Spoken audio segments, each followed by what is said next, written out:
jalalan qabun tagara sitti baafadhe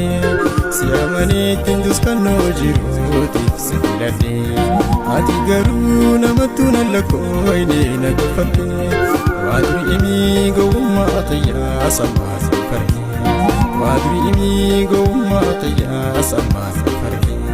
sitina afgo dawa min sobamu namgo dawa